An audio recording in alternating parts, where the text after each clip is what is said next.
Hey, I'm Curtis Stone and I'm here to talk to you about mash. I know that sounds like a boring topic, but it's actually not.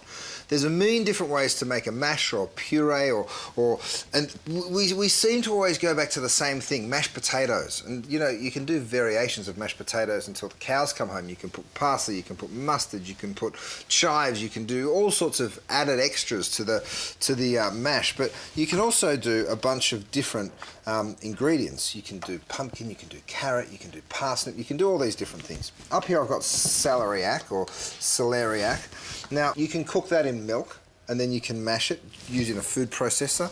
The pumpkin you can cook in stock, which is how I did this one. You can use these little tools.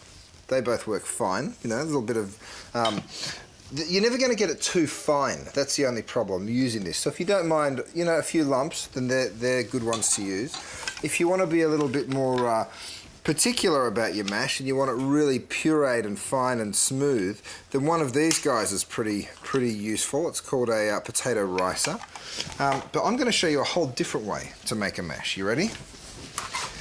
Out the back here, I have a butternut pumpkin that I've just cut in half. Brilliant this time of year, the colder weather. I haven't even taken the seeds out. I've left it just as it is. So what you want to do is take those off your tray, just like so, and then grab yourself a spoon,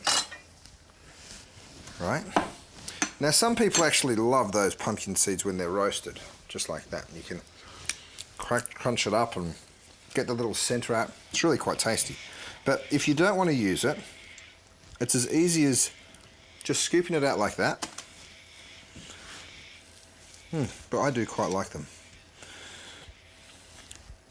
Now this is a great way to do a mash because what you actually end up doing is dehydrating the vegetable a little bit. You know, if you cook it in stock or milk, it's going to take on some of that liquid, but here you're actually drying it out. So what I'm going to do next is go into the butternut pumpkin like that and just scoop it out and pop it straight into my food processor.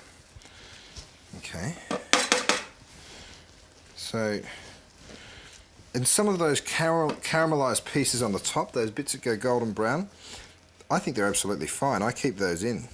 You might want to let it cool down just a bit because it's quite hard to handle it the second it's come out of the oven, but this way you don't have to do all of the work ahead of time, like peeling it and chopping it. You just literally cutting it in half and then scooping all of that flesh out. Okay, so once you have all of your puree on the inside and this is now done, you just pop your lid back on, turn it on, and puree away. Now of course, depending on how thick you want it, you might add a little bit of cream, you could even add a little bit of cheese or some stock, but I tell you what, it's pretty good just the way it is. Now the root vegetables are great to use the food processor for. Don't put potatoes in there. Anything that's too starchy will end up becoming really quite elastic and stiff. Once you get it to that point, it's just taken a minute to puree it. You then have this gorgeous puree that you can go ahead and serve just like that. And there's nothing but beautiful roasted butternut pumpkin that's come straight out of the oven. And I tell you what, the flavour of doing a puree this way is so, so good. I'm Curtis Stone, and I think you better go and get mashing.